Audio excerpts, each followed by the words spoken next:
하나님 말씀 보겠습니다. 마태복음 6장 16절에서 18절 말씀 보도록 하겠습니다. 마태복음 6장 16절에서 18절입니다.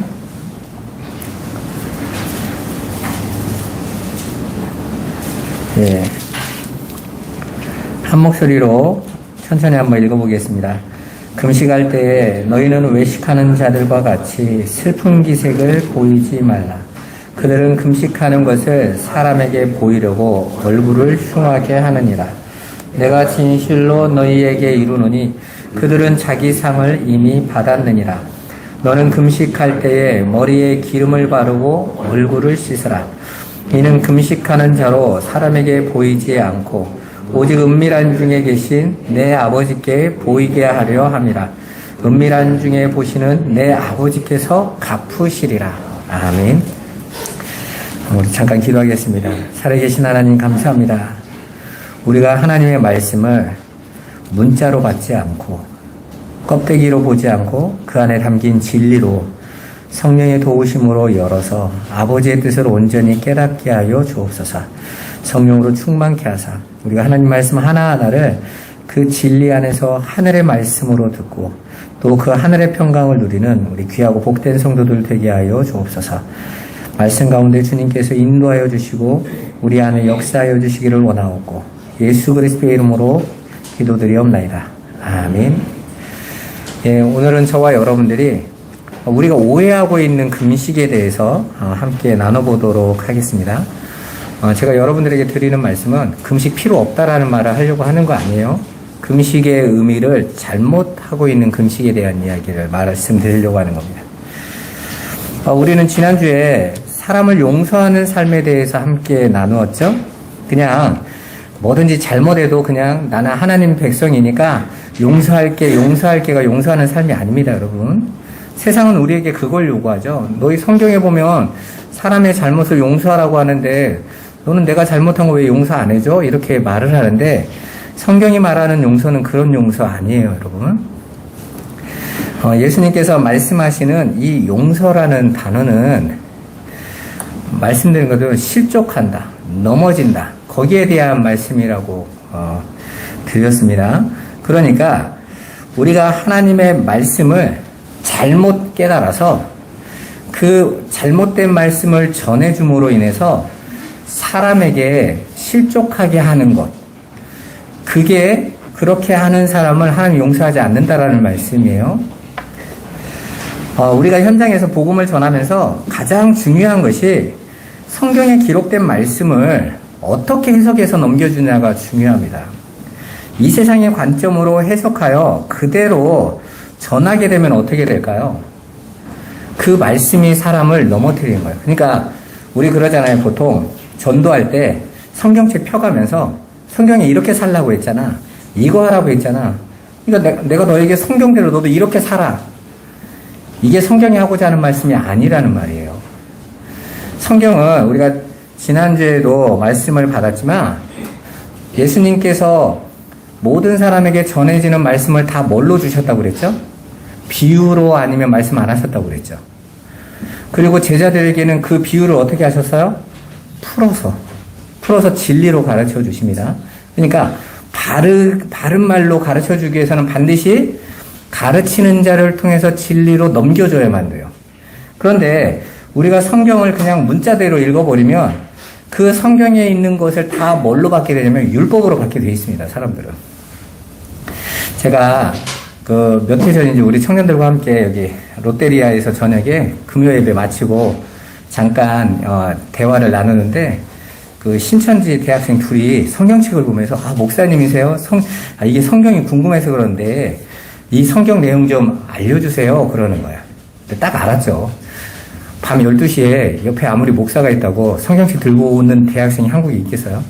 얘들 신천지구나. 그건 알았는데 뜻을 이렇게 풀어달라고 그래서 알려달라고 해서 제가 뜻을 알려줬죠. 그랬더니 대번에 그 대학생이 하는 말이 왜 성경에 기록된 대로 안 가르쳐 주냐는 거예요. 마치 내가 거짓 말을 하고 있는 것처럼. 그래서 이 성경이 원래 쓰여진 히브리 헬라어 뜻이 이래. 그랬더니 왜 한국말로 써있는데 왜 다른 말로 하냐는 거예요. 그래서 대학생쯤 돼가지고 원서 이해 못해? 그러죠. 한국말은 번역된 말이잖아요. 간단히 말해서 여러분들이 사람이 떡으로만 사는 것이 아니라 하나님의 말씀으로 삽니다. 이 말을 가지고 이스라엘 가가지고 사람이 떡으로만 사는 게 아니고 그럼 그 사람이 떡이란 말을 알아듣겠어요? 못 알아듣겠어요? 못 알아듣죠. 그건 우리나라 사람들이 이해하기 때문에 떡이라고 쓴 거지 원래 단어는 빵이잖아요. 빵. 그 빵에 대한 이야기예요. 그리고 빵도 히브리 사람들은 무교병과 유교병으로 나눠지죠. 누룩을 넣은 것과 안 넣은 것. 근데 다 함께 보면 빵이란 말이에요.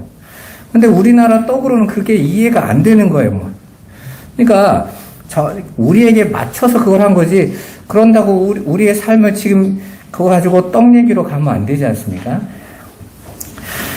역사학자 더글라스라는 분이 이런 말씀을 하셨어요. 역사적 해석법이라는 걸 설명하면서 우리가 성경을 해석하는데 가장 중요한 건 그 역사적 시대의 성경을 해석하면서 오늘날 우리가 이해하는 것으로 해석하면 안 된다는 거예요.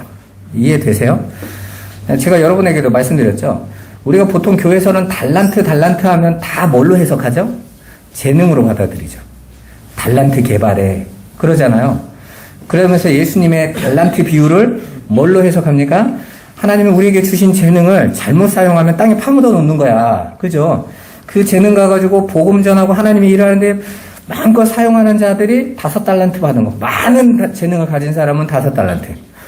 그보다 조금 덜한 재능을 가지고 있는 사람은 2달란트. 그럼에도 충성해야 되는데 모두에게 달란트는 하나라도 있는데 그거 땅에 파묻으면 안 돼. 굉장히 은혜롭죠? 근데 예수님 당시에는 달란트라는 단어가 단 한 번도 재능으로 쓰인 적이 없어요. 예수님 지나고 700년 지난 후에 현대 헬라어에서부터 달란트가 재능이라고 쓰였다고요. 그러면 우리가 성경을 들여다보면서 달란트를 재능으로 해석하면 돼요? 안 돼요?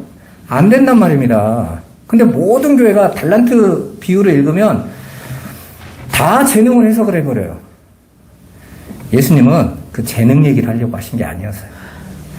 달란트니라는 돈이라는 그때는 화폐 단위니까 그걸 통해서 진리를 가르치려고 한 거지 재능 잘 활용해라 이게 아니란 말이에요. 근데 오늘날 모든 교회 대부분 가면 다 재능으로 해석해요. 그건 역사적 해석법으로 신학적으로도 틀린 거란 말이에요. 근데 성도들은 그 말 좋아하거든요.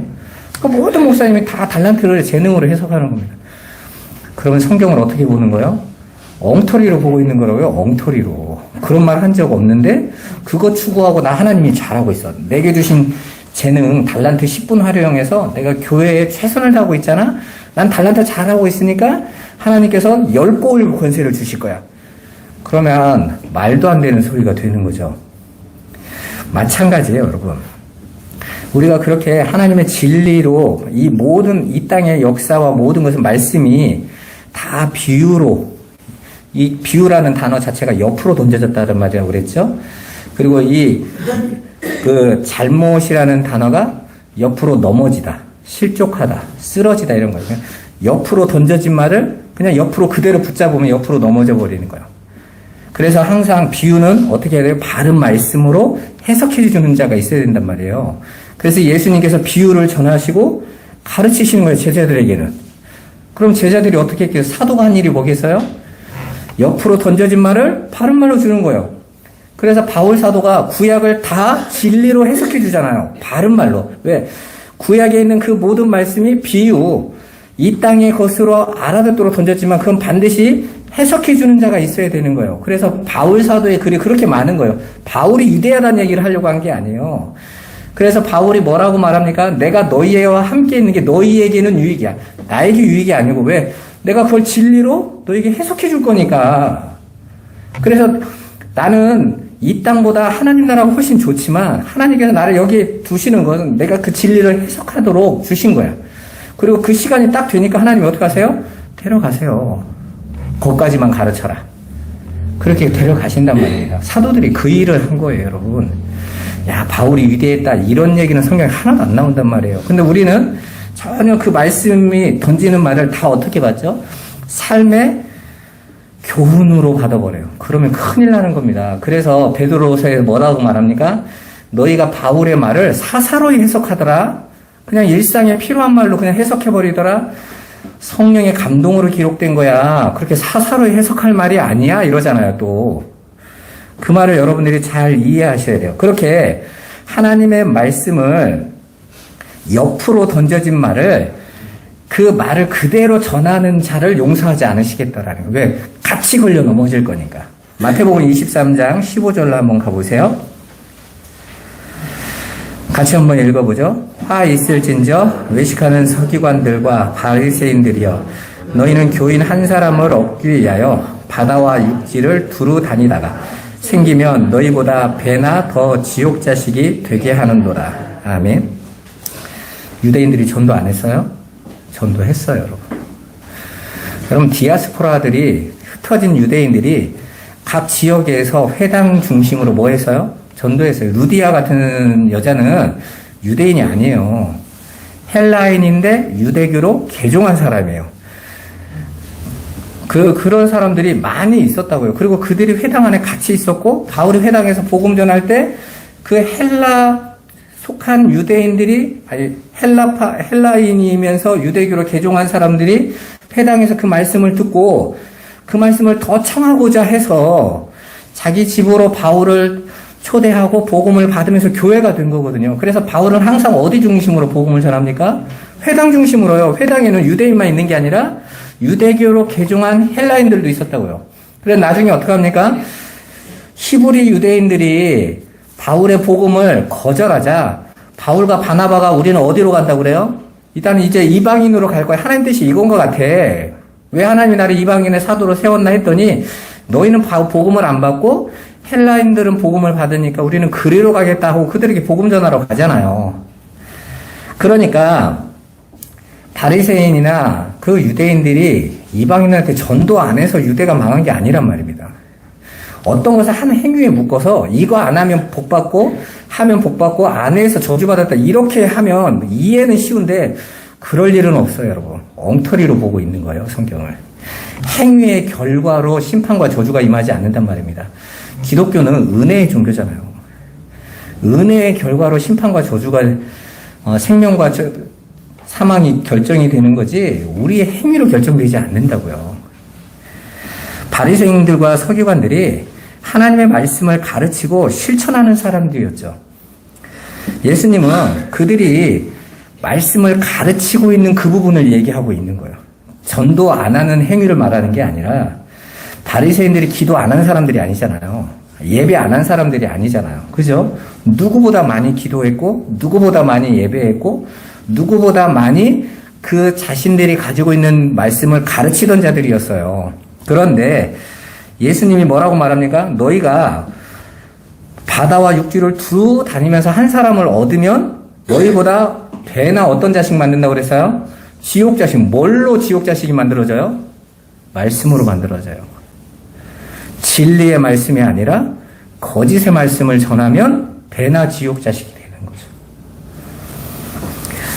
그래서 바리새인들이 목숨처럼 여기고 지키던 그 율법은 하나님의 사랑을 담은 그릇에 불과한 건데, 그런데 바리새인들과 서기관들, 유대인들은요, 그 율법 자체가 하나님의 말씀으로 봤단 말이에요. 그걸 지켜서 구원받고 하늘의 백성과 아버지의 상을 받는 것이다라고 그들이 생각했다고요.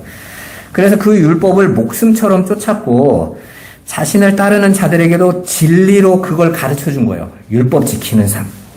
심지어는 바울이 헬라 지역에 복음을 전하는데도 쫓아오면서 할례 받아야 된다, 예수 믿어도, 이렇게 가르쳤잖아요. 가지고 바울이 계속 할례파와 싸운 거 아닙니까? 야, 우리가 은혜로 구원받고 너희도 다 못 지켰던 그 율법을 왜 하나님의 은혜 안에 들어온 자들에게 그걸 요구해? 이미 성령을 받은 자들은 성령으로 말미암아 이미 할례를 받았다 그러잖아요. 성령이 임하는 것 자체가 뭐예요? 할례가 가지고 있는 의미가 뭡니까? 죽음을 가리키는 거잖아요. 이 육적인 죽음. 생식기 끝을 자른다라는 것은 생명의 근원을 잘랐다라는 거예요. 그럼 너는 죽었다라는 뜻이거든요. 근데 성령이 임하는 것을 뭐라고 말합니까? 성령 세례라고 하죠. 그 세례는 무엇을 상징하는 거예요? 육으로 죽고 애굽의 것으로 죽고 하늘의 것으로 새로 태어나는 것을 세례라고 하거든요. 그러니까 성령을 받는 순간 이미 할례가 완성된 거라고요. 그런데 유대인들은 그 할례라는 그 행위가 없으면 안 되는 거라고 계속 가르친 거죠. 예수님은 그들의 그 행위로 피하려고 하는 그 요구를 지옥 자식 만드는 행위 이렇게 말하는 거예요. 여러분, 아담과 하와가 선악과를 따먹고 하나님의 범죄했을 때 하나님이 아담과 하와를 찾으시죠? 아담아 어디 있느냐 이랬어요. 그런데 아담과 하와가 어떻게 했습니까? 어딘가로 숨었다고 그랬습니다. 그죠? 어디로 숨었을까요? 선악과 나무 뒤로 숨었단 말이에요. 동산 중앙에 나무가 하나밖에 없었으니까 피하면 어디로 피하겠냐고요. 선악과 나무 뒤로. 그건 뭘 상징하는 줄 아십니까? 내가 하나님 앞에 이 범죄함을 뭘로 가리겠다는 거예요? 내가 선악의 판단자가 돼서 내가 옳다고 여기는 행위를 내놔서 빛을 갚겠다는 거예요. 그래서 주기도문에서 뭐라고 말합니까? 네가 빚 갚는 게 아니라니까. 하나님께서 은혜로 부어주셔서 사는 거라니까. 그리고 깨달은 자들이 나는 원래 이럴 수밖에 없었고 하나님이 이 자리로 나를 밀어넣으셨네요. 그래놓고 뭐 하려고요? 가지고 입혀주시려고. 예수 그리스도의 십자가의 은혜로 우리를 덮어주심을 이 역사 속에서 가르쳐 주시려고 그래서 시험을 주신 거란 말이에요. 그걸 깨달은 자들이 이제 어떡합니까? 더 이상 시험에 걸리지 않는다고요. 왜? 이제 무엇을 내게 원하셨던 거니 깨달았으니까. 그런데 여전히 예수 믿으면서도 계속 이 땅과 이 아래 것을 묶여서 살아가면서 형제에게도 그걸 전해줘. 전에 있는 성경에서는 너희에게 형제 한 사람을 이랬는데 여기는 교인이라고 해석을 해서요. 형제에게는 뭘 줘야 되죠? 생명을 줘야 돼요. 생명을. 그런데 형제에게 뭘 넘겨주는 거예요? 거짓 진리를 주면 그건 생명이 아니라 사망을 던져주는 거잖아요. 망하는 거죠. 오늘날도 많은 교회가 복음을 전한다고 하면서 성경을 여전히 표피적으로만 보고 율법으로 전하는 잘못을 하고 있어요. 이렇게 해라, 저렇게 살아라, 물론 좋습니다. 그런데 성도들은요, 진리를 자꾸 행위로 가르치면 행위로 도망가 버려요. 왜? 우리는 원래 삶 자체가 선악과로 도망가는 체질이라니까. 이거 하면 되겠네. 그래서 성도들은 해라라는 말을 제일 좋아해요. 목회자가 여기에서 하늘의 것을 던지고 나서 그 하늘의 것을 얻는 방법을 행위로 던져주면 성도들은 다 따라와요. 그게 제일 빠른 방법이거든요. 그런데 그 성령 안에 내가 온전히 순종하고 내가 그 은혜 안에 들어가는 건 아버지의 도우심이 없으면 안 돼요. 그래서 기도하라고 계속 말씀하고 있는 겁니다. 그렇게 우리가 그 복음을 표피적으로 보고 전하고 있는 것, 그건요, 정말 생명을 죽이는 거예요. 그래서 여러분들이 하나님의 말씀을 올바르게 배우는 것이 정말 중요한 거예요. 그래서 제가 여러분들에게 사랑이 뭔지, 이런 기본적인 이야기를 계속하는 게 용서가 뭔지, 기도가 뭔지, 나라가 뭔지, 통치권, 이런 걸 여러분 자꾸 가르치는 건 여러분들이 그런 기본적인 성경이 내포하고 있는 의미를 알아야 성경을 볼 때 이해가 된다고요. 그 전에는 우리가 그냥 알고 있는 대로 나라, 사랑, 용서, 이거 섬김 이런 거 그냥 우리끼리 해석해 버리는 거예요. 오늘날 사람들이 가지고 있는 가치관대로. 그러면 성경이 엉망이 되는 겁니다. 성경은 하나님의 뜻을 담고 있는 거니까 말씀드렸잖아요. 여러분, 세종대왕이 한글을 창제할 때는 지금보다 단어가 훨씬 적었습니다. 왜냐하면 그때 당시에 썼던 단어는 많지 않았어요. 근데 500년이 지난 지금은요, 우리가 일상에서 수많은 것들이 발생하면서 단어들이 막 깨져서 나오잖아요. 오늘날 가지고 있는 단어의 뜻과 여러분들이 고등학교 때 배웠던 고문 배우셨죠? 고문의 뜻이 어떻습니까? 전혀 다른 말이잖아요. 전혀 다른 말. 근데 성경은 지금 히브리어 같은 경우는요, 고대 히브리어와 현대 히브리어를 완전히 나누어져요. 고대 히브리어는 사어예요, 그거 자체로. 그 자체로 그냥 딱 묶여 있다고요. 헬라어도 고대 그리스어, 현대 그리스어, 여러분 네이버 지식사전 들어가서 찾아보시라고요. 그러면 헬라어도 고대 헬라어가 있고 현대 헬라어가 다 다릅니다. 왜? 현대 헬라어는 계속 파생돼서 만들어져서 수많은 단어가 나와요. 하지만 성경에 있는 그 고대 헬라어는 그 의미 그대로 딱 묶여져 있다고요. 히브리어도 마찬가지예요. 그러니까 그쪽으로 그 말씀으로 들어가서 보지 않으면 오늘날 판단되는 것으로 판단해버리면 오해할 소리가 너무 큰 거예요. 그것도 그 문자대로만 보면 더 끔찍한 결과가 나오게 되겠죠? 그래서 여러분들이 부지런히 하나님 말씀을 배우는 건 정말 중요해요. 제가 이번에 그 편목을 배우면서 그 기독교 강요를 이렇게 보는데 칼빈이 전도라고 쓰는 단어는요 설교와 동의어예요. 여러분.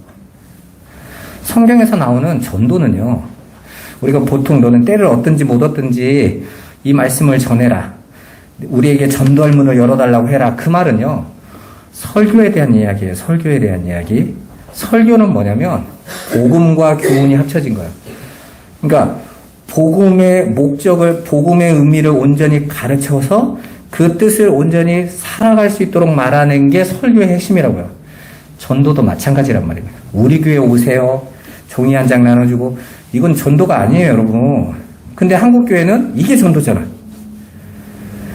그 오히려 그게 무슨 내용인데요 하면 왜 나한테 물어보냐고요. 와서 우리 교회 와보면 되지. 그건 전도가 아니에요. 그러는 거 나 전도 1명에서 2명에서 막 더하게 하고 있죠. 그 얘기를 하는 게 아니에요. 바른 복음을 전하고 가르치는 거.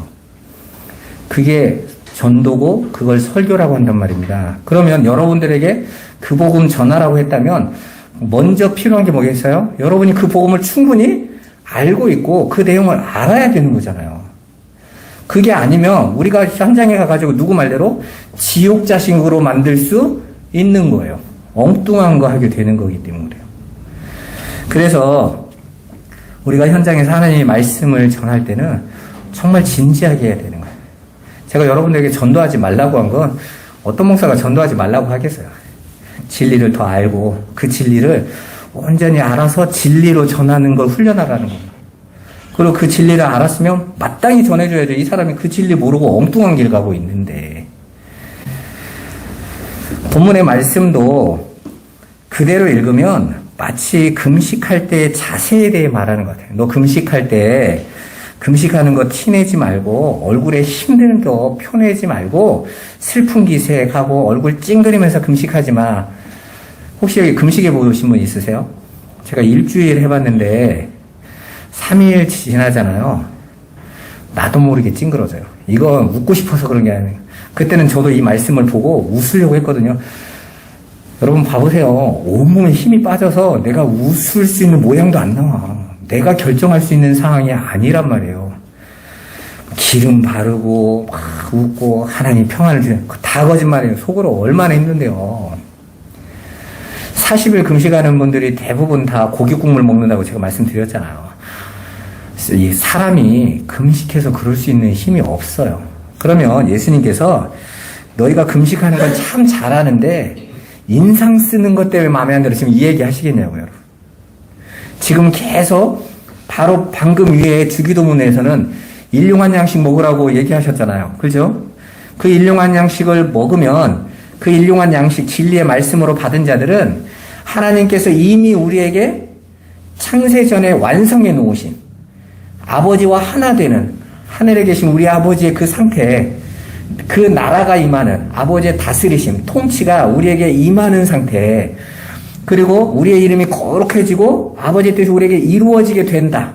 그죠? 그런데 그게 다 과거 완료 시제란 말이에요. 그 말은 이미 완료가 됐다라는 거예요? 안 됐다라는 거예요?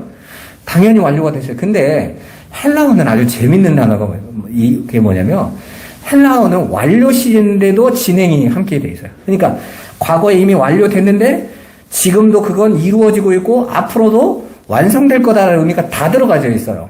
그러니까 이미 하늘에 계신 우리 아버지 그 뜻이 우리에게 이루어지고 나라가 임하고 그 이름이 거룩해졌어. 그런데 그건 지금 이 역사 속에서 이루게 할 거고 완성될 거야가 다 들어가 있는 단어란 말이에요. 그러니까 이미 그걸 알고 있는 자들, 일용한 양식, 그 진리의 말씀으로 이미 완성됐네 내가. 그래서 바울이 뭐라고 말합니까? 너희들 이미 하늘의 시민이잖아 이렇게 말을 했단 말이에요. 그런데 이 땅에서 모습을 보면 이게 시민의 모습이 아니죠? 내 삶의 모습을 보면 딸마다 넘어지고 갈등하고 있는 내 모습은 시민답지 않잖아요. 어제 목사님이 말씀하신 것처럼 목사답고 장로답고 집사답고 권사다우라고 그랬는데 여러분 우리의 삶을 보면 그게 안 되잖아요. 근데 우리는 이미 그게 돼 있는 자들이라는 말을 들었어요. 왕 같은 제사장이요, 거룩한 나라다, 이렇게 이미 베드로도 완료형으로 말했단 말이에요. 근데 내 모습은 그게 아니야. 그런데 일용한 양식, 진리는 이미 나에게 그걸 선언했어. 그걸 안 자들이 이 땅에서 뭘 구하겠냐고요. 그때 이루어주세요 하고 구할 거 아닙니까? 주기도문은 그 내용이라고 그랬잖아요. 그걸 가진 자들이 그제서야 열심히 나의 행위로 빛을 갚아야 그 자리에 도달한다는 생각에서 내려와서 나를 용서할 수 있고, 그 시험에서 내가 걸리지 않고, 사람들이 갖는 가장 큰 시험이 뭐냐면 인과율의 시험이에요. 하나님 앞에 내가 응답받기 위해서는 내가 이만큼 해야 된다. 내가 이만큼 바쳐야 된다. 이만큼 헌신해야 된다. 그래야 하나님이 내가 이 정도는 주셔. 이게 인과율 아닙니까? 그게 시험이란 말이에요. 그런데 하나님께서 우리에게 그 시험하시는 이유가 뭐라고 말했어요? 그거 아니야. 네가 오늘도 하나님의 은혜 안에 있는 것, 네 모습과 상관없는 건 예수 그리스도의 십자가로 말미암아. 그래서 바울이 그러죠. 십자가만 바라봐. 그 은혜만 의지해 라고 자꾸 말하는 거 아닙니까? 그러면서 나라는 존재가 얼마나 하나님의 은혜 아니면 안 되는 존재인지를 이 시험을 통해서 계속 확인해 나가는 거예요. 그래서 마침내 우리가 어떤 자리에 도달하는 거죠? 오직 예수 그리스도의 은혜가 100% 내 안에 없으면 나는 안 돼. 그래서 나는 죽고 그리스도만 계셔야 내가 온전케 되는구나를 알아가는 자리로 하나님이 밀어가시는 거예요. 그걸 깨닫고 가는 자들이 시험에 들지 않는다고요. 아니면 자꾸 어디에 빠지냐면 내 행위에 빠지게 돼 있어요. 그렇게 예수님께서 말씀하시는 것은 우리에게 그 금식하는 거 할 때 똑바로 잘해라 라는 뜻이 아니에요. 사실 예수님 당시 유대인들, 특히 바리새인들이 금식할 때 자신들이 금식하는 것을 사람들에게 드러내 보이기도 했어요. 우리가 보면 누가복음 17장에 바리새인과 세리의 비유 속에서 바리새인들이 하나님 앞에 어떻게 기도합니까? 내가 일주일에 2번씩 금식합니다. 이렇게 고백하잖아요. 그거 감사합니다. 이러면서 떳떳하게. 제가 전에 한번 말씀드렸죠? 성경에서 금식은 7월 나팔절 때 딱 한 번만 금식하면 돼요. 하루만. 그 금식의 이유도 나는 하나님이 주시는 생명 아니면 안 됩니다. 라는 고백으로 하루 금식하라고 했거든요. 1년에 딱 한 번만. 그런데 바리새인들은요, 나 얼마나 하나님 말씀을 지키고 그것도 넘치도록 지키는지 보여주려고 일주일에 2번씩 금식했다니까요. 그건 하나님의 율법으로 정한 게 아니에요. 자기들이 나 더 잘하고 있으면 보여주려고. 전에 보니까 어떤 부흥사분이 불의 종이라고 하면서 40일 기도, 금식 기도 수회, 왜 너무 많이 해서 숫자도 셀 수 없어. 그러면서 100일 금식 기도 2번 하시다 뭐 이렇게 썼더라고요. 그래가지고 예수를 뛰어넘어 버렸네, 이분은. 그건 자랑이 되는 게 아니거든요. 근데 바리새인과 똑같은 거죠. 자랑인 거예요. 그걸로 나 얼마나 영성 있고 믿음 있고 얼마나 대단한 하나님의 능력을 가지고 있는지를 그런 걸로 드러내고 보여주려고 하는 거예요. 바리새인도 똑같았다고요, 여러분. 예수님이 그들이 말하고 있는 그런 모습이 싫어서 하시는 말씀이 아닌 거예요. 아까도 말씀드렸지만 주기도문의 그 내용과 동시에 이 금식에 대한 내용이 나온다라는 거 여러분 보세요. 오늘 본문에서 말하고 있는 금식은 바로 그 주기도문에서 말한 그 일용한 양식, 진리의 말씀, 복음을 받은 자들은 그때까지 유대인들이 잘못 알고 있었던 일용한 양식은 뭐였죠? 율법을 양식으로 삼아서 그 율법을 잘 지킴으로 구원과 하나님 나라의 백성으로 온전히 완성된다. 그리고 하나님께서 그것으로 나를 평가한다 라고 가르치고 자기가 열심히 지키던 거죠. 율법을 양식으로 먹었던 거예요. 그런데 진리의 양식, 일용한 양식을 온전히 알고 아버지의 뜻을 깨달은 자들은 더 이상 그 율법의 양식을 먹겠어요, 안 먹겠어요? 이제 안 먹을 거 아닙니까? 그 율법의 삶을 따라가지 않을 거잖아요. 그걸 금식이라고 한다고요. 이제 왜 그걸 금식이라고 말하는지 한번 보세요.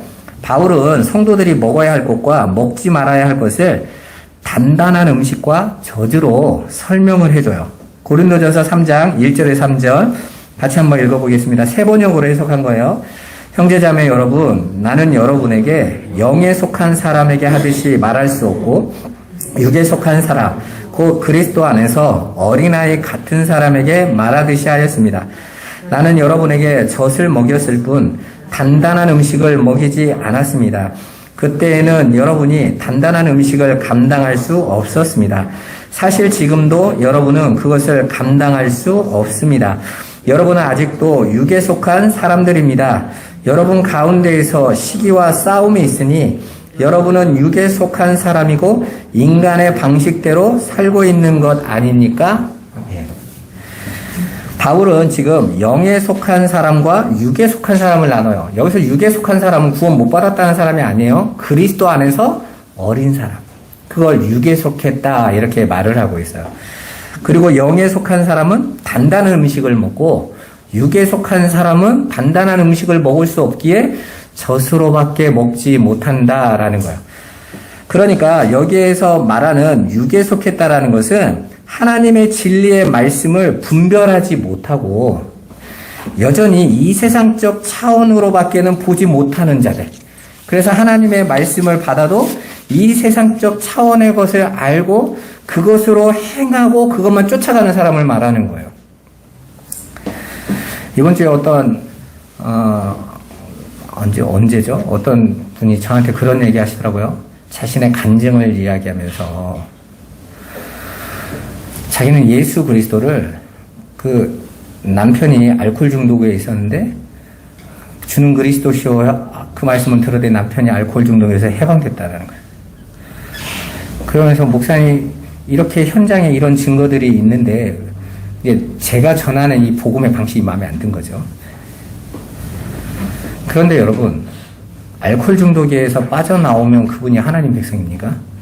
그럼 절에서 알코올 중독 해결되는 사람은 어떻게 되는 거예요? 여러분 예수 교회만 나와야만 그 문제가 해결됩니까? 그런 문제는 세상도 해결해요. 그죠? 저는 안 치료됐다고 하나님 나를 사랑하신다고 하는데 제가 저기 소백산 밑에 구인사 가면요 암 환자 이런 사람만 특별히 고치는 곳이 있어요. 잘 고칩니다 여러분. 그러면 그것 때문에 그들이 구원받았다 극락 간다고 하나요? 그럴 수 없는 거잖아요. 그런데 예수 믿는 분들만 자신들에게 일상에 일어난 일을 가지고 구원을 판단을 해요. 그리고 그게 올바른 복음이다 아니다를 그걸로 따져요. 말씀으로 따져야죠 여러분. 그죠? 예수님께서 문둥병자 10명에게 치료해 주셨어요. 가서 모세의 정한 복을 보여주고 성전에 가서 하고 와라 그랬거든요. 근데 10명이 갔는데 몇 명만 왔다고 그랬어요? 1명만 왔다고 그랬어요.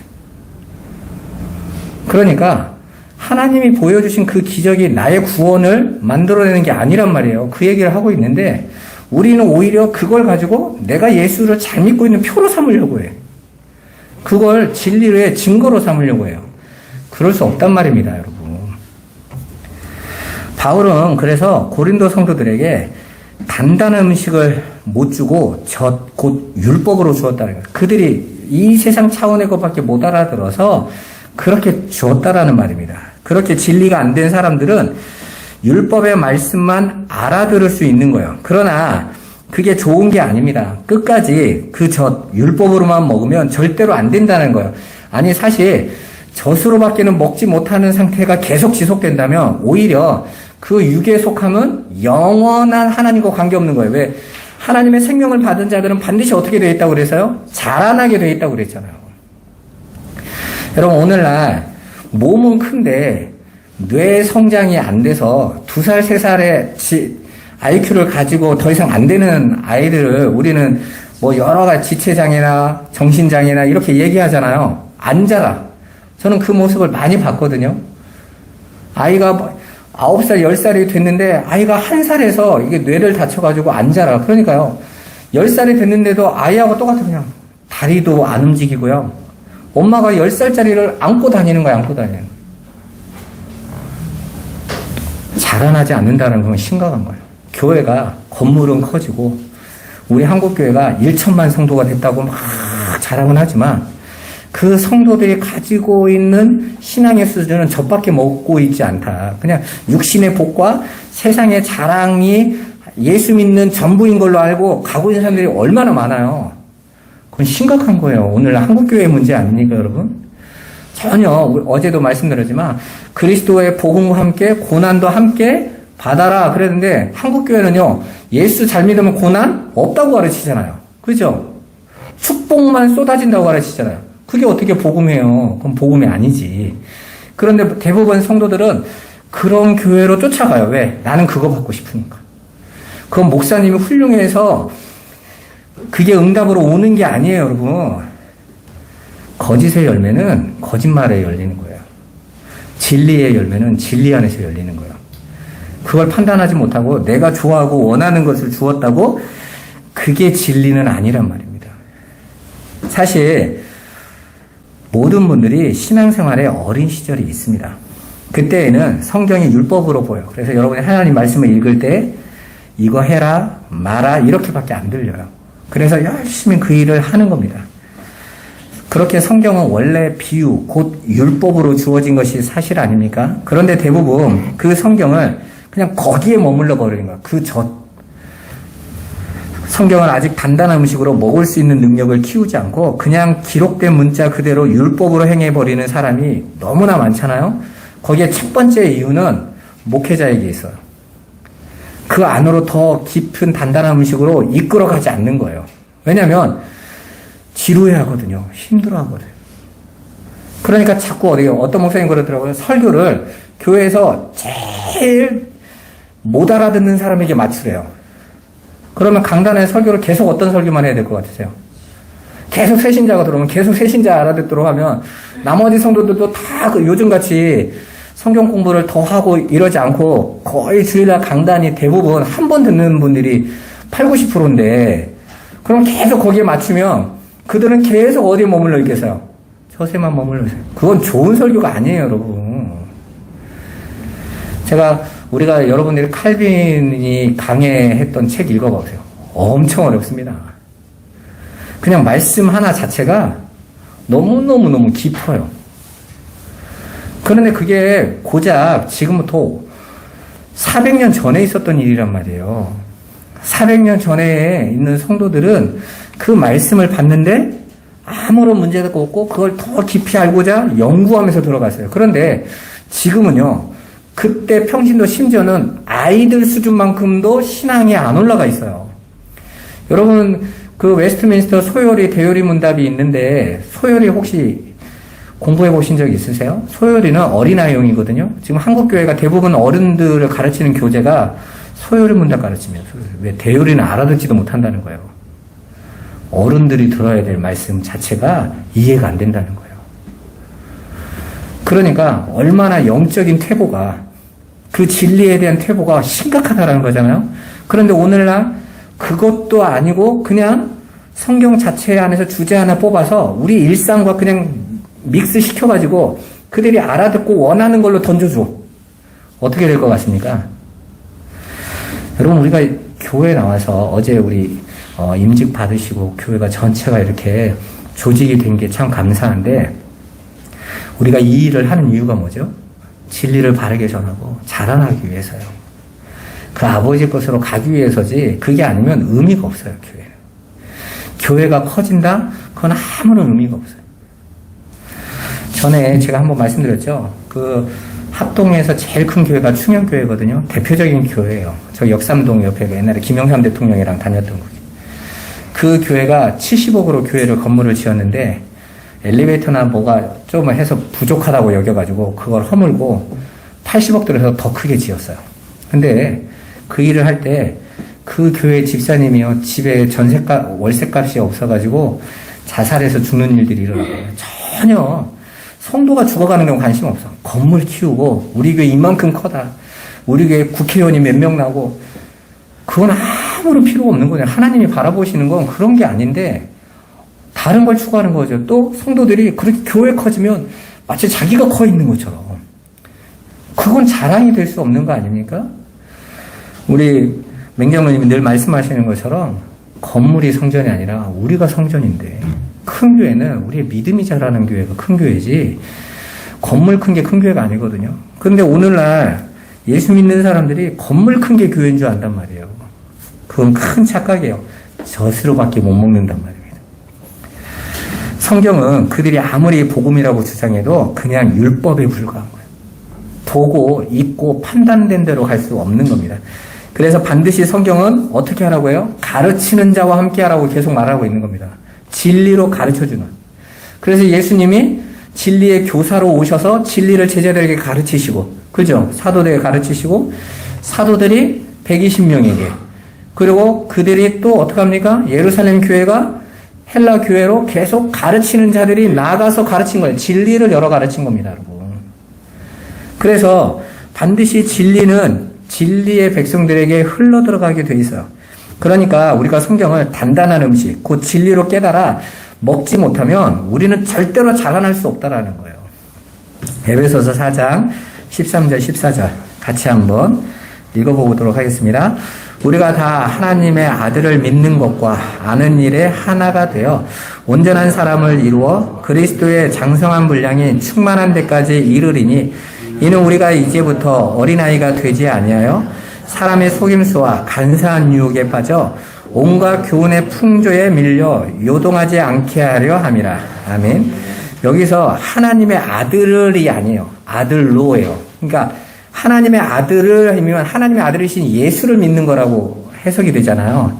근데 이 말은 그게 아니라 여러분들이 하나님의 아들들이라는 뜻이에요. 우리가 하나님의 아들로서 우리에게 주는 그 믿는 것과 아는 일에 우리가 하나가 되면 그게 온전한 사람이다라는 뜻이에요.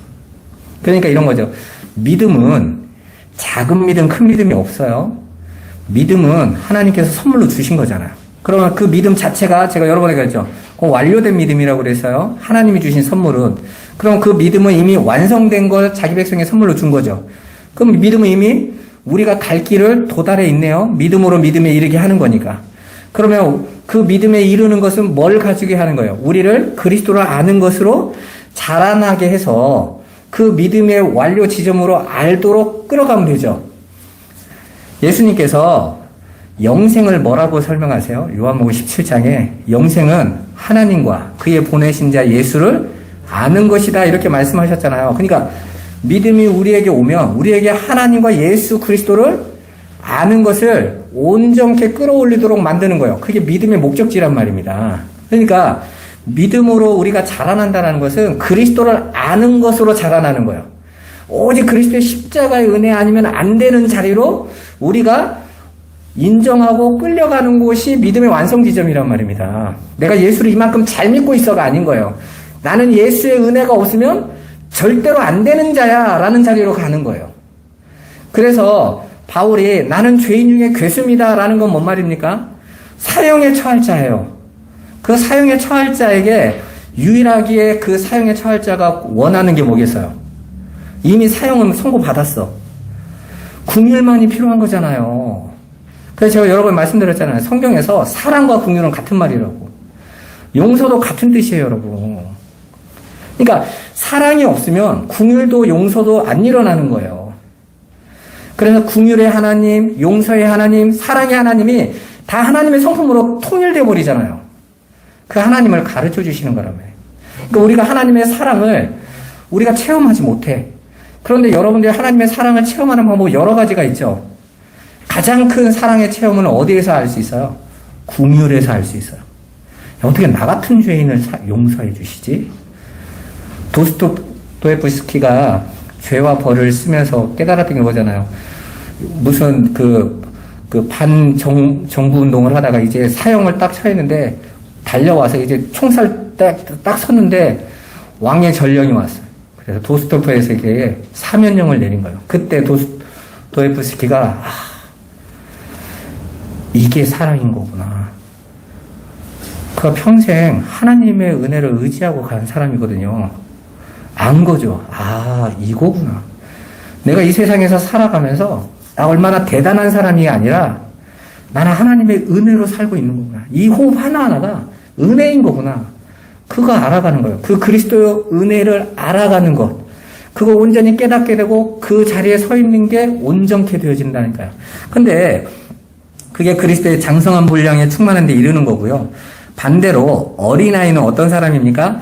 여전히 이 땅에 하나님의 말씀을 인과율의 법칙으로만 보고 율법의 행위, 내가 이만큼 해야 복 받는다의 기준으로 보고 있는 사람들은 여전히 이 세상에 사람들이 똑같이 쫓아가고 있는 그런 교훈과 풍조, 이 세상 사람들이 쫓아가고 있는 교훈과 풍조가 뭡니까? 잘 사는 법, 행복하게 살 수 있는 법, 이 육으로 것으로 결론이 나아야 그들은 행복이라고 여기잖아요. 그런 가치관과 세상 사람들이 따라가는 것에 유혹에 끌려다닌다라는 거예요. 그러므로 성도는 율법으로 주어진 그 하나님의 말씀, 그 젖을 진리의 단단한 의식으로 먹고 이제 진리 안으로 들어가는 거죠. 그러면 더 이상 그 안에는 선도 악도 없단 말입니다. 전도서에 보면 솔로몬이 이런 말을 해요. 내가 해 아래에서 자세히 봤더니 의인이 받을 축복을 받는 악인이 있고 악인이 받아야 될 심판을 받는 의인이 있더라. 그래서 내가 해 아래에서 세상이 가지고 있는 축복과 저주도 아무것도 아닌 걸 내가 알았다 그러잖아요. 그러니까 진리 안으로 들어가면 그것이 선악의 판단 기준이 아니란 말입니다. 그런데 여러분도 자신도 모르게 그게 느껴지죠. 내가 예수 믿었는데 왜 나에게 이 문제가 안 끝나지? 나에게는 왜 이런 어려움이 왔지? 여러분이 의구심 될 때가 많지 않습니까? 상관없다고요, 여러분. 진리 안에서는 이것도 하나님께서 나에게 하나님만 의지하라고 주시고 내가 만들어내는 것 전체가 다 하나님의 은혜 아니면 안 되는 거구나. 그리고 하나님께서 이제 나의 삶에 주시기도 하고 거두시게 하는 게 다 아버지의 뜻이구나. 알면 어떻게 해요? 아버지 뜻대로 행하시옵소서 하고 간다고요. 그 자유함. 세상이 가지고 있는 그 평가에 대해서 자유로워지는 거예요. 그렇게 하나님의 말씀을 경험하여 그것을 전하는 자의 자리로 자라가야 되는 거예요. 자, 그 젖에 대한 이야기를 좀 더 알아보죠. 시편 131편 2절입니다. 같이 알아보겠습니다. 실로 내가 내 영혼으로 고요하고 평온하게 하기를 젖된 아이가 그의 어머니 품에 있음 같게 하였나니 내 영혼이 젖된 아이와 같도다. 아멘. 여러분, 아이가 젖을 떼면 평온해진다는 이 말씀이 여자분들은 아시겠지만 애 키워보시면 아시죠? 아이가 평온해 하던가요? 엄마 젖을 딱 떼면 평안해 하던가요? 절대 안 그러죠? 젖 떼면 어떡합니까? 젖 그만 뗄 때가 돼서 떼려고 하면 애가요 막 울고 불고 젖 내놓으라고 하고 더 막 뒤집어지죠? 그래서 부모님들이 엄마들이 어떡하죠? 거기다가 쓴 약 묻혀놓기도 하고, 그죠? 매운 거 묻혀놓고 해요. 못 먹게. 아, 더 이상 저거 먹을 게 못 되는구나. 이렇게 하려고 오랫동안 젖대는 작업을 하잖아요. 그런데 무슨 젖을 떼면 평온해지냐고요, 여러분. 근데 오늘 시편 기자는 젖을 뗐더니 평온해졌다 이렇게 말을 하고 있어요. 여기에서 말하는 게 바로 그 전 얘기를 하는 거예요. 바로 이 아래의 것으로만 보고 있었던 그것을 하나님 말씀 진리로 깨닫게 되고 그 진리 안으로 들어갔더니 거기에 진짜 평온함이 있네? 거기에 진짜 평안함이 있네? 라는 거예요. 그래서 예수님이 율법을 열심히 지키고 있던 바리새인들에게 수고하고 무거운 짐진 자들 이렇게 말을 했잖아요. 그러면서 뭐라고 말씀하세요? 내게로 와서 내게 배우고 내 명예를 메고 쉬어. 그러면 너희에게 참된 쉼이 있어. 라고 평온함이 있어. 라고 말을 하는 거예요. 바로 시편의 이 말씀인 거죠. 그 예수님께서 길이요, 진리요, 생명이신 그분이 내가 가르쳐 줄게. 내가 그 단단한 거, 그 진리의 내용을 전해 줄게. 그럼 너희가 진짜 평온함을 얻는 거야. 너희가 열심히 율법을 지키고 해서 너희 평안함을 만들어내려고 하는데 그건 짐진 삶에 불과해. 라고 말을 하는 거예요. 오늘날도 우리가 예수 믿으면서 그러죠. 예수 믿으면서 자꾸 여러분들이 행위에 묶이기 시작하면요. 못 견뎌요. 그 말은 여러분들이 할 필요가 없구나 이러라는 게 아니에요. 어제 목사님도 말씀하셨지만 정말 진리 안에서 자유로운 순종과 그 기쁨으로 할 수 있는 그 자리에 도달하셔야 되는 거예요. 바울이 축복받으려고 전도하러 다닌 게 아니잖아요. 여러분. 사도들이 이 땅에서 뭔가가 잘 되고 내 자식이 복받기를 원해서 열심히 전도하러 다닌 건가요? 그런 거 아닌 거지 않습니까, 여러분? 착각하는 거죠. 진리를 알고 있는 자의 자유인 거예요. 그리고 그 진리를 모르는 자들에 대한 애통함인 거예요. 이거 없으면 죽는 거니까. 하나님은 바로 그 진리의 내용을 가르쳐 주시기 위해서 창세기에 보면요. 아브라함의 아들 이삭이 젖을 뗐을 때 잔치를 벌였다는 내용이 나와요. 이상하지 않습니까? 창세기에 얼마나 어마어마한 내용들이 기록해 있습니까? 창조와 타락, 그리고 노아의 홍수 심판, 바벨탑 이야기까지 어마어마한 거예요. 그리고 하나님께서 당신의 복음을 설명하시기 위해서 저 갈대아 우르에서 우상을 팔고 있던 아브라함을 불러서 가나안으로 데려오신과 그에게 후손 그리스도 예수를 설명해 주시기 위해서 후손을 낳을 수 없는 100세의 후손을 주는 장면까지 나오죠. 그리고 나서 젖됐을 때 잔치한 얘기는 그 어마어마한 스토리 안에서요. 그냥 지나가도 아무 상관이 없는 거예요. 당시 히브리 사람들은 보통 아이를요 5살 정도 되면 젖을 떼요. 꽤 오랫동안 젖을 먹이죠. 옛날 사람들은 그랬다고요. 근데 그 젖된 이야기를 왜 갑자기 생뚱맞게 넣어놓겠냐고요. 항상 신약의 눈을 통해서 구약을 보라고 그랬죠. 그냥 구약만 가지고는 그냥 젖대는 행사하고 있는 것처럼 보여요. 그런데 오늘 신약은 그 이삭이 율법의 젖을 뗀 자로 등장한 거예요. 그래서 성경에 보면 야곱은 하나님을 떠난 죄인의 상징으로 등장하고요. 아브라함은 믿음의 조상으로 어떻게 믿음을 선물 받은 자들이 믿음이 어떻게 이끌어가는가를 보여준다면 이삭은 그 믿음 안에 서 있는 자, 진리 안에 서 있는 자의 삶을 얘기해요. 그래서 오늘 이 젖된 사건 이후에 등장하는 게 이삭이 자라서 그 아내 맞이하는 장면과 그리고 흉년을 당했을 때 이야기가 나와요. 그런데 기근을 당했을 때 똑같이 아브라함처럼 애굽으로 가려고 했죠. 그런데 아브라함에게 말씀하신 하나님께서 이삭에게 오셔서 가지마, 여기 머물러. 그랬더니 이삭이 어떻게 했어요? 머물렀어요. 말씀에 순종하는 자로 섰어요. 그리고 그 해에 이삭이 농사를 지어서 100배로 결실을 얻었다 이러죠. 마태복음 13장에 씨가 뿌려지면 그 씨가 옥토에 떨어지면 씨는 어떻게 열매가 되죠? 30배, 60배, 100배 완성된다고요. 그러니까 이삭이 그렇게 젖을 떼고 이제 단단한 진리의 말씀이 하나님 말씀을 알아듣는 자로 되어서 그 앞에 100으로 완성됐다라는 거예요. 물론 문자로 보면 일상에 대한 이야기 속이에요. 그런데 그 안에 진리의 말씀이 담겨져 있는 거예요. 그걸 저와 여러분들이 보고 가셔야 되는 거예요. 자, 이제 그걸 기준으로 오늘 말씀을 한번 보시자고요.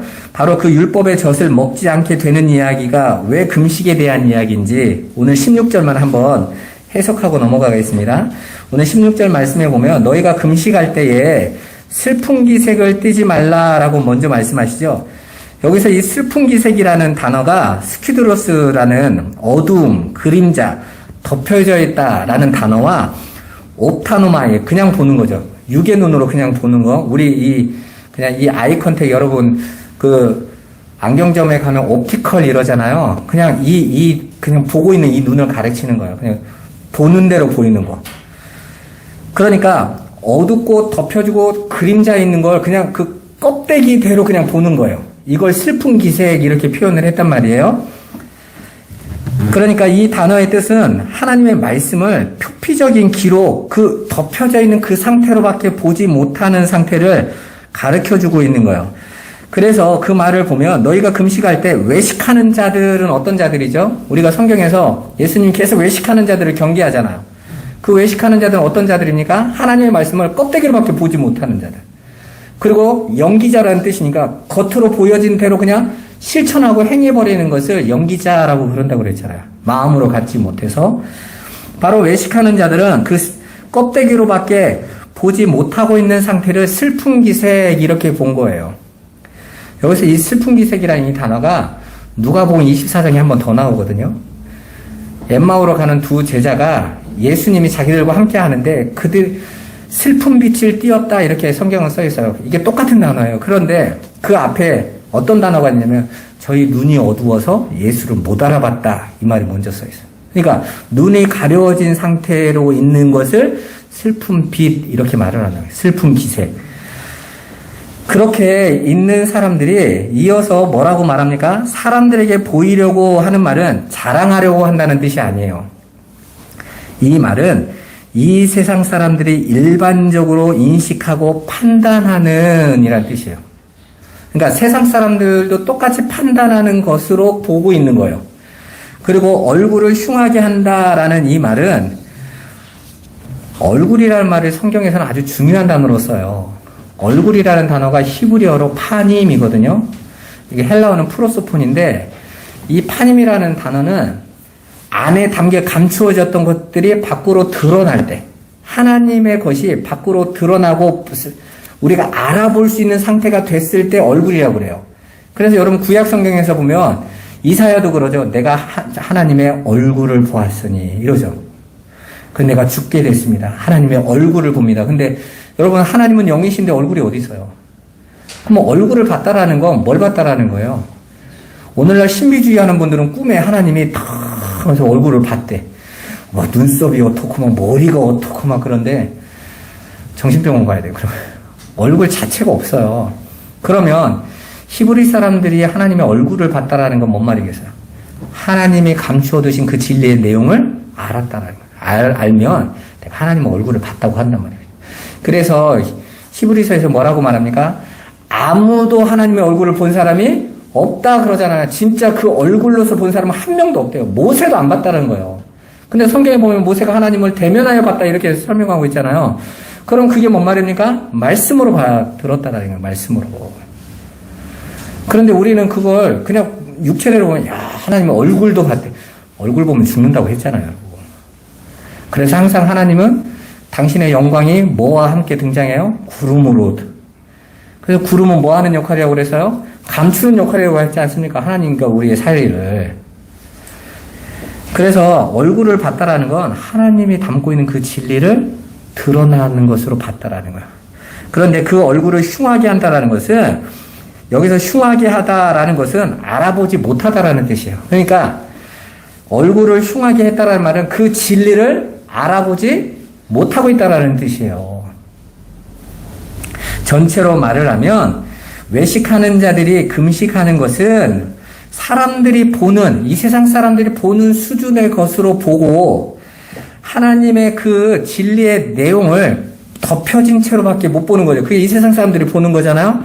그 수준으로 보고 감추어진 하나님의 진리는 알아보지 못하고 있다라는 거예요.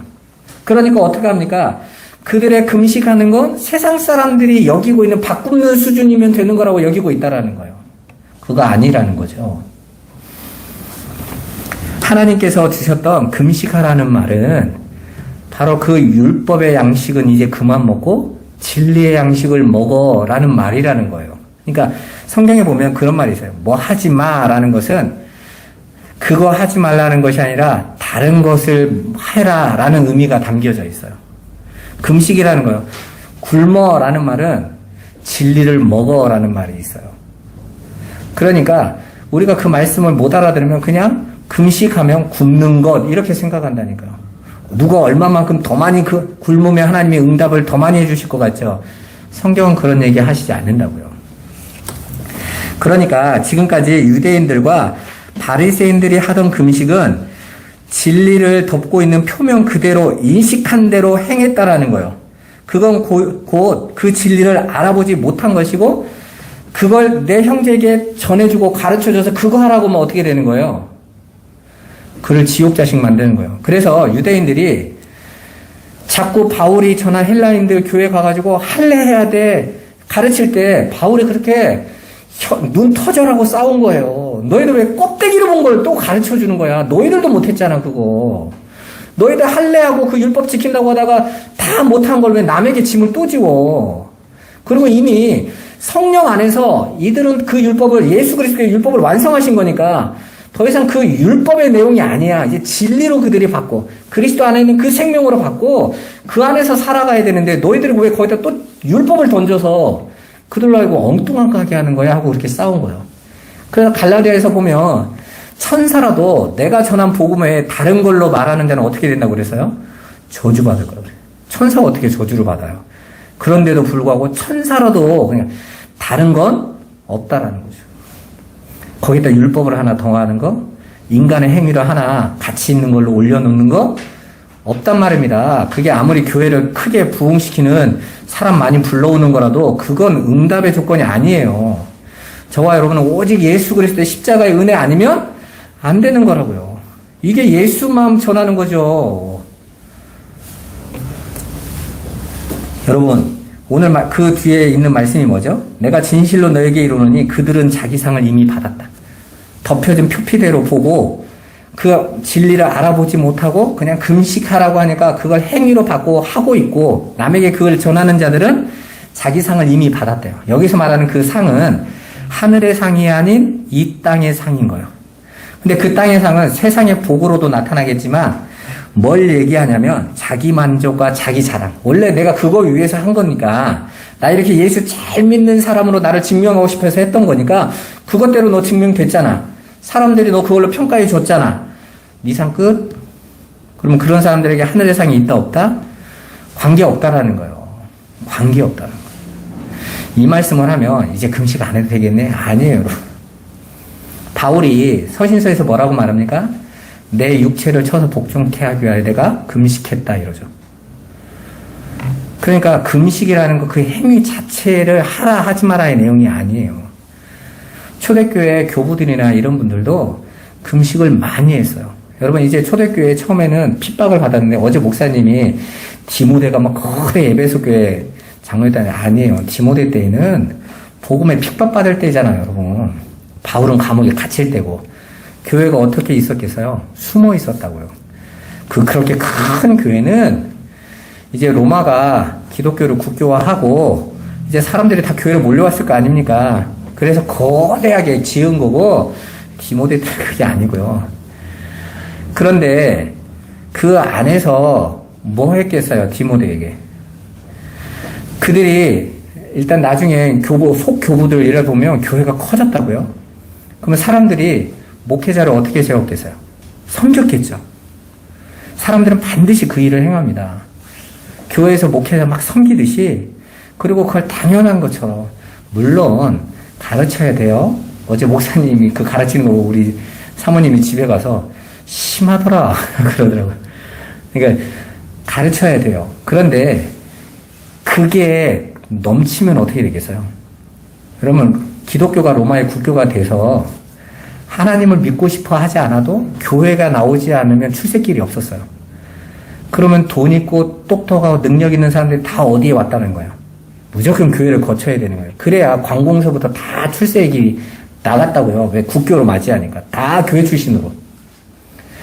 마치 옛날에 이명박 대통령이 대통령 됐을 때 저기 압구정동에 있는 어떤 교회 있잖아요. 그 교회에서 이렇게 차관 후보 뽑고 이러니까 그 이명박 대통령이 있을 때 한 해 5,000명씩 성도가 늘었대잖아요. 그것도 동네 사람들이 온 게 아니라 전국 저 부산 부시장이 왜 그 교회로 와요? 집이 부산인 사람이. 전국에서 다 왔다니까. 뭐 하고 싶은 사람들이? 출세하고 싶은 사람. 부산에 자기 교회 있을 때는 1년에 헌금 1,000만 원부터 못 냈던 분이 그 소망교회 와가지고 1년 동안에요 5억인가 6억을 냈어요. 그 사람이 왜 냈겠냐고요, 그 돈을. 그리고 그 사람들이 헌금만 냈겠어요? 목회자 이명박 대통령이 그 목사님 말 잘 들으니까 그 목사님에게 잘 보이려고 얼마나 뭔가를 했을 거 아닙니까? 교회가 그랬다고요.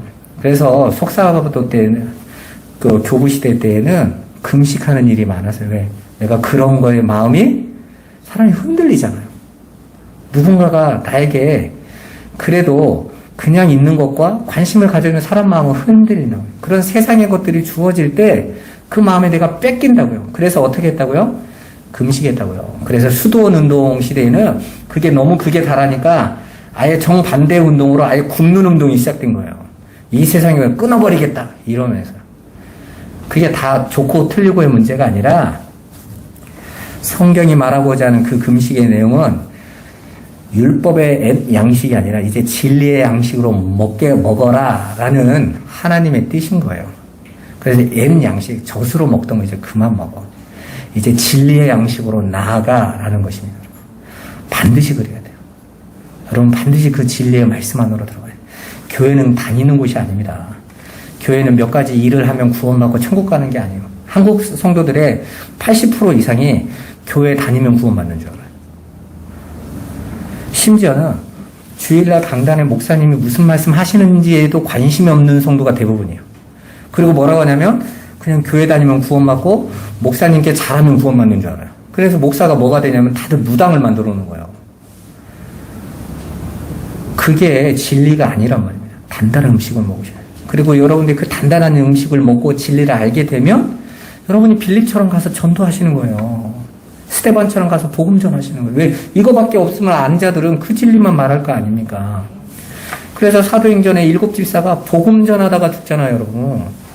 우리 이번에 임적 받으신 분들과 교회 권사님들, 우리가 권사답게, 장로답게, 집사답게 사는 게 뭐예요? 진리의 복음을 전하는 거예요. 제가 말씀드렸죠. 장로, 집사 다 무슨 뜻이라고요? 섬기는 자요. 성경에서 섬기는 것은 말씀으로 섬기는 거예요. 진리로 섬기는 거예요. 저와 여러분들이 그 진리의 말씀으로 자꾸 나아가세요. 그리고 이 율법적인 말씀을 보는 것에는 금식하는 자로 더 이상 거기에 물들지 않고 이 땅의 것에 빠지지 않는 삶을 추구하시기를 주님의 이름으로 축원합니다. 다음 주부터는 진짜 금식이 무엇인지 알아보도록 하겠습니다. 우리 같이 기도하죠. 살아계신 하나님 감사합니다. 아버지, 우리가 하나님의 말씀을 그냥 문자적으로, 그냥 비유로 표면에 덮여져 있는 것을 안으로 보지 못하고 여전히 그냥 이 세상 사람들이 다 보고 인식하는 차원에 머물러서 보고 왔던 그 젖으로 먹던 말씀을 이제 단단한 음식으로 진리의 내용으로 알아가며 믿는 것과 아는 것에 하나가 되는 자리로 그리스도의 장성한 분량이 충만한 데까지 우리 모든 성도들이 자라나도록 인도하여 주옵소서. 그래서 우리 성도들의 모든 삶이 금식하는 삶이 될 수 있게 하여 주옵시고 진리의 양식, 단단한 것으로 먹는 자들, 일용한 양식을 먹는 자들로 세워 주옵소서. 예수 그리스도의 이름으로 기도드리옵나이다. 아멘.